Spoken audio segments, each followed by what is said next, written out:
ನಮಸ್ತೆ ಎಲ್ಲರಿಗೂ. ನಿನ್ನೆ ತಾನೇ ಸೆಕೆಂಡ್ PUC ರಿಸಲ್ಟ್ ಬಂದಿದೆ. ಆಲ್ಮೋಸ್ಟ್ ಎಲ್ಲರೂ ಚೆನ್ನಾಗೇ ಬರೆದಿರ್ತಾರೆ, ಚೆನ್ನಾಗೇ ಬಂದಿರುತ್ತೆ ರಿಸಲ್ಟು. ಆದರೆ ಕೆಲವು ಪೇರೆಂಟ್ಸಿಗೆ ಅಥವಾ ಕೆಲವು ಮಕ್ಕಳಿಗೆ ತುಂಬಾ ಹರ್ಟ್ ಆಗಿರ್ಬೋದು. ಯಾಕಂದರೆ ಅವ್ರು ನಿರೀಕ್ಷಿಸಿದಂತಹ ಮಾರ್ಕ್ಸ್ ಬರದೇ ಇರ್ಬೋದು ಅಥವಾ ಆ ರ್ಯಾಂಕ್ ಬರದೇ ಇರ್ಬೋದು. ಆದರೆ ನಾನೊಂದು ಮಾತು ಹೇಳೋಕ್ಕೆ ಇಷ್ಟಪಡ್ತೀನಿ. ಎಷ್ಟೇ ಕಡಿಮೆ ಮಾರ್ಕ್ಸ್ ತೆಗೆದಿದ್ರು ಅಥವಾ ಜಾಸ್ತಿ ಮಾರ್ಕ್ಸ್ ತೆಗೆದಿದ್ರು ಅದು ನಮ್ಮ ಮಕ್ಕಳೇ. ನಾವು ವರ್ಷ ಇಡೀ ಅವರಿಗೆ ಓದೋದಕ್ಕೆ ಸಪೋರ್ಟ್ ಮಾಡಿರ್ತೀವಿ. ಟೈಮ್ಗೆ ಊಟ ತಿಂಡಿ ಕಾಫಿ ಅದು ಇದು ಎಲ್ಲ ನೋಡ್ಕೊಂಡಿರ್ತೀವಿ. ಯಾಕಂದರೆ ಎಕ್ಸಾಮಲ್ಲಿ ಚೆನ್ನಾಗಿ ಬರೆದು ಒಳ್ಳೆ ಹೆಸರು ತೊಗೊಳ್ಳಿ, ಒಳ್ಳೆ ಮಾರ್ಕ್ಸ್ ತೊಗೊಳ್ಳಿ, ಒಳ್ಳೆ ರ್ಯಾಂಕ್ ತೊಗೊಳ್ಳಿ, ನಮ್ಮ ಫ್ಯಾಮಿಲಿ ಹೆಸರು ಉಳಿಸ್ಲಿ, ನಮ್ಮ ಹೆಸರು ಉಳಿಸ್ಲಿ. ಮೇಯ್ನಾಗಿ ಪೇರೆಂಟ್ಸಿಗೆ ಏನಿರುತ್ತೆ ಅಂದರೆ, ನಾನು ಒಬ್ಬಳು ತಾಯಿನೇ, ಕುಟುಂಬದಲ್ಲಿ ಅಥವಾ ಫ್ರೆಂಡ್ ಸರ್ಕಲಲ್ಲಿ ನಮ್ಮ ಮಕ್ಕಳ ರಿಸಲ್ಟನ್ನು ನಾವು ಹೆಮ್ಮೆಯಿಂದ ಹೇಳ್ಕೊಳ್ಬೇಕು. ಅದಕ್ಕೆ ಅವರು ಜಾಸ್ತಿ ಮಾರ್ಕ್ಸ್ ತೆಗೀಲಿ ಅಂತ ನಾವು ನಿರೀಕ್ಷೆ ಇಟ್ಕೊಂಡಿರೋದು ಸಹಜ.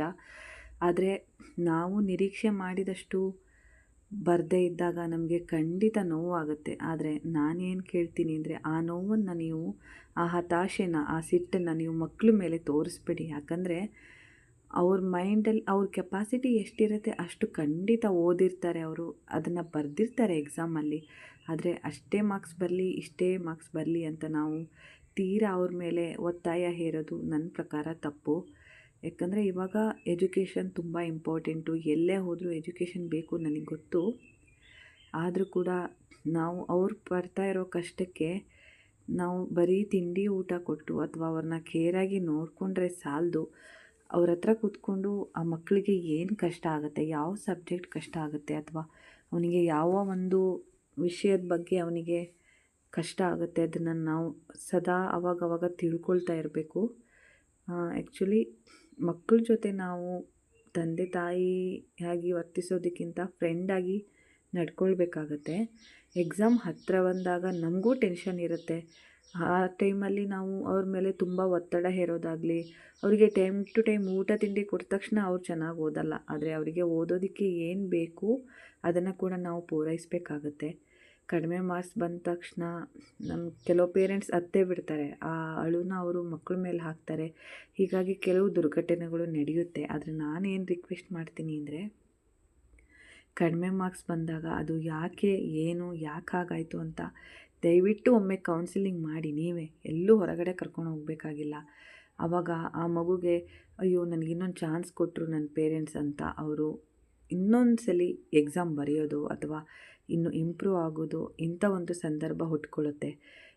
ನಮ್ಮ ಸಿಟ್ಟನ್ನು ನಾವು ಅವ್ರ ಮೇಲೆ ತೋರಿಸಿ ಅದನ್ನು ಆ ಮಕ್ಕಳು ಭವಿಷ್ಯನ ದುರುಪಯೋಗ ಪಡಿಸ್ಕೊಂಡಂಗೆ ಆಗುತ್ತೆ ನಾವು. ಆಮೇಲೆ ಅವರ ಬೆಳೆಯುತ್ತಿರುವ ಒಂದು ಮೊಳಕೆನ ನಾವು ಅಲ್ಲೇ ಚಿವುಟ್ದಂಗೆ ಆಗುತ್ತೆ. ದಯವಿಟ್ಟು ಎಲ್ಲ ಪೇರೆಂಟ್ಸಲ್ಲಿ ನಾನು ರಿಕ್ವೆಸ್ಟ್ ಮಾಡೋದು ಏನು ಅಂದರೆ, ಕಡಿಮೆ ಬಂದ ತಕ್ಷಣ ತುಂಬ ತೆಗಳೋದು, ಹೊಡೆಯೋದು, ಬಡಿಯೋದು ಅಥವಾ ಹಿಂಸೆ ಮಾಡೋದಾಗಲಿ, ನೋವು ಮಾಡೋ ಅಂತ ಮಾತಾಡೋದಾಗಲಿ ಮಾಡಬೇಡಿ. ಸೋತರೂ ನಮ್ಮ ಮಗನೇ ಮಗಳೇ, ಗೆದ್ದರೂ ನಮ್ಮ ಮಗನೇ ಮಗಳೇ. ದಯವಿಟ್ಟು ಅವ್ರನ್ನ ಪ್ರೀತಿಯಿಂದ ನೋಡ್ಕೊಳ್ಬೇಕು.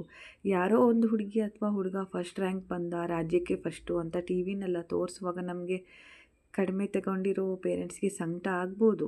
ಆದರೆ ನಮ್ಮ ಮಗನಲ್ಲೂ ಅಥವಾ ನಮ್ಮ ಮಗಳಲ್ಲೂ ಏನೋ ಒಂದು ಬೇರೆ ಟ್ಯಾಲೆಂಟ್ ಇದೆ.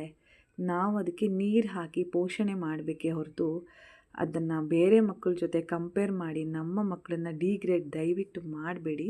ಇದು ನನ್ನ ರಿಕ್ವೆಸ್ಟು ಅಂತ ನಾನು ನಿಮ್ಮಲ್ಲಿ ಕೇಳ್ಕೊಳ್ತೀನಿ. ಆ್ಯಕ್ಚುಲಿ ನಾವು ಕಷ್ಟಪಟ್ಟು ಹೆತ್ತಿರ್ತೀವಿ ಅವ್ರನ್ನ. ಒಂದು ಮಾರ್ಕ್ಸ್ ತೆಗೆದಿಲ್ಲ ಅನ್ನೋ ಕಾರಣಕ್ಕೋಸ್ಕರ ನಾವು ಇಡೀ ಅಷ್ಟು ವರ್ಷ ಬೆಳೆಸಿರೋ ಮಗನಾಗಲಿ ಮಗಳನ್ನಾಗಲಿ ಹೊಡೆದು ಬಡ್ದು ಮಾಡಿ ನಮ್ಮ ಸಿಟ್ಟನ್ನು ತೀರಿಸ್ಕೊಂಡ್ರೆ ಅದು ಯಾವುದಕ್ಕೂ ಉಪಯೋಗ ಬರಲ್ಲ.